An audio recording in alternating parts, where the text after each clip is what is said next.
لله نحمده ونستعينه ونستغفره ونؤمن به ونتوكل عليه ونعوذ بالله من شرور أنفسنا ومن سيئات أعمالنا من يهده الله فلا مضل له ومن يضلله فلا هادي له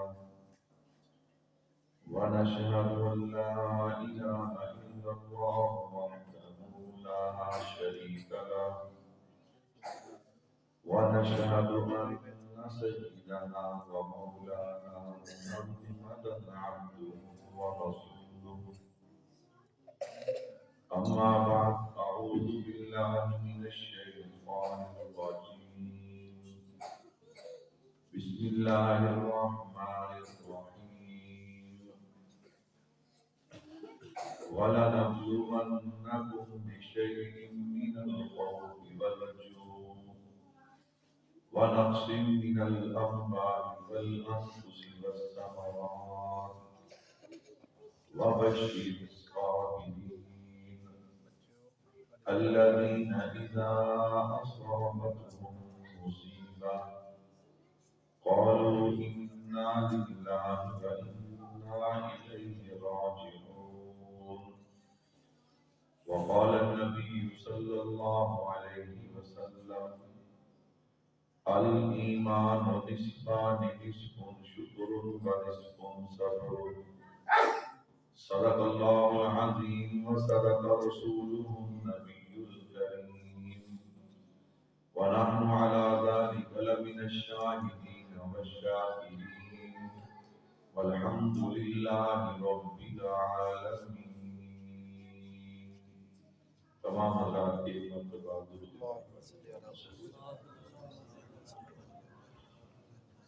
كما صليت على إبراهيم وعلى آل إبراهيم إنك حميد مجيد. اللهم بارك على محمد وعلى آل محمد كما باركت على إبراهيم وعلى آل إبراهيم إنك حميد مجيد. میرے نہایت ہی واجب الاحترام تشریف فرما حضرات علماء کرام، دیگر عزیز بزرگوں، دوستوں، بھائیوں، آج کا یہ ہمارا ماہانہ درس قرآن اور مجلس ذکر میں نے آپ حضرات کے سامنے کلام پاک سے ایک مقام اور اس کے ضمن میں ذخیرہ احادیث میں سے ایک حدیث مبارکہ آپ حضرات کے سامنے تلاوت کی ہے۔ اس کی روشنی میں چند باتیں اپنی اصلاح آپ حضرات کی اطلاع کی نیت سے عرض کروں گا۔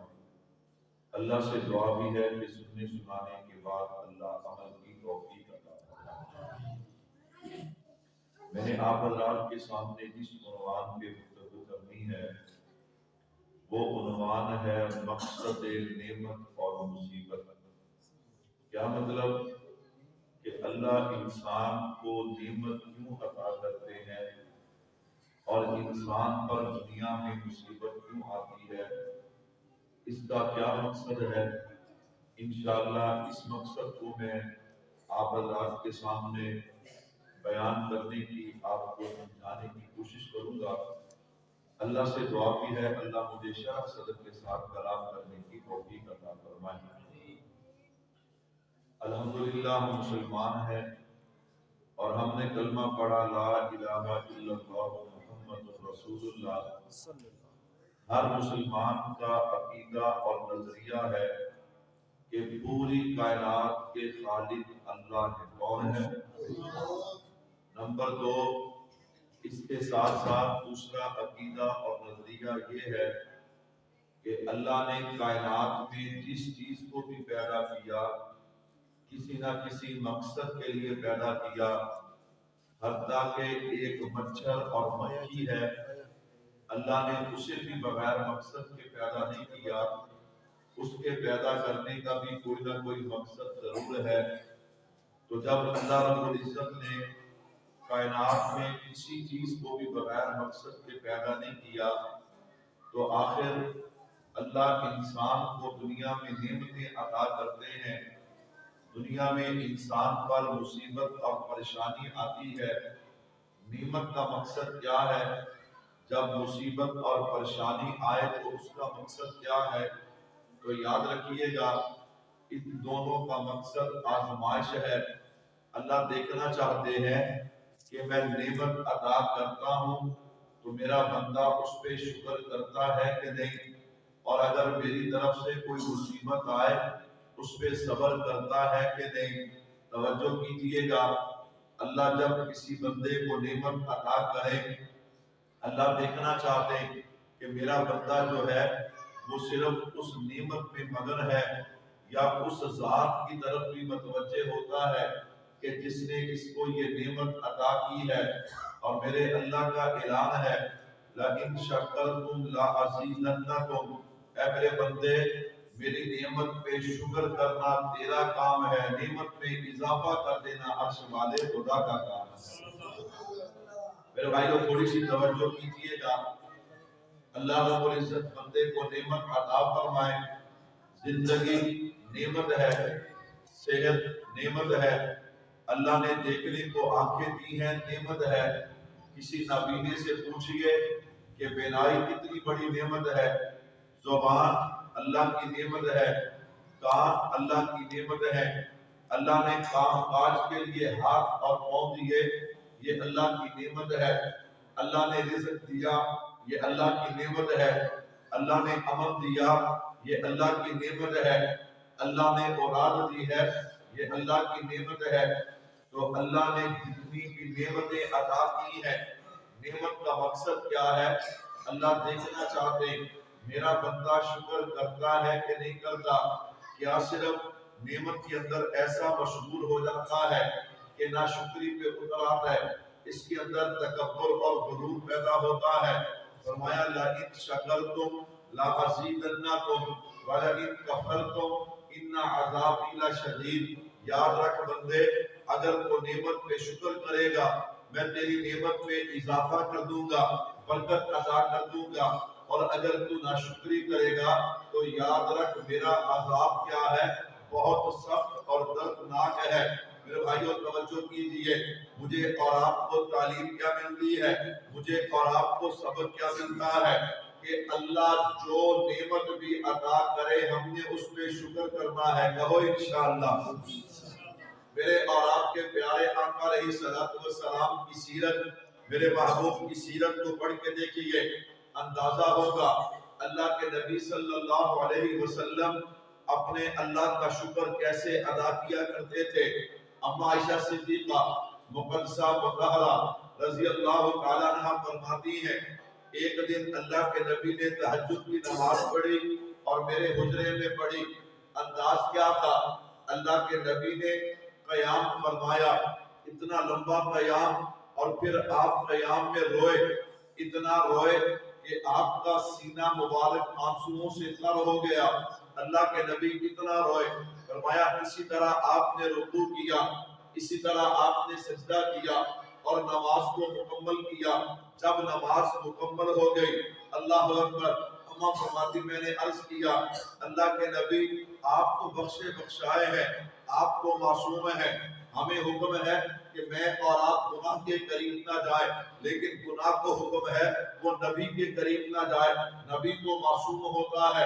اما فرماتی ہیں میں نے عرض کی آقا آپ تو بخشے بخشائے ہیں، آپ کا تو گناہ ہی کوئی نہیں، آپ اتنا کیوں روتے ہیں؟ اللہ اکبر، میرے محبوب کا جواب سنیے، فرمایا عائشہ افلا اکون عبدا شکورا، کیا میں اپنے رب کا شکر گزار بندہ نہ بنوں؟ اب دیکھیے اللہ نے میرے محبوب کو اگر سب سے زیادہ عظمتیں عطا کی ہیں، بلندیاں اور رفتیں عطا کی ہیں، تو میرے محبوب شکر بھی اسی انداز میں ادا کر رہے ہیں۔ یہی بات میں عرض کر رہا ہوں کہ بھائی اللہ جو نعمت عطا فرماتے ہیں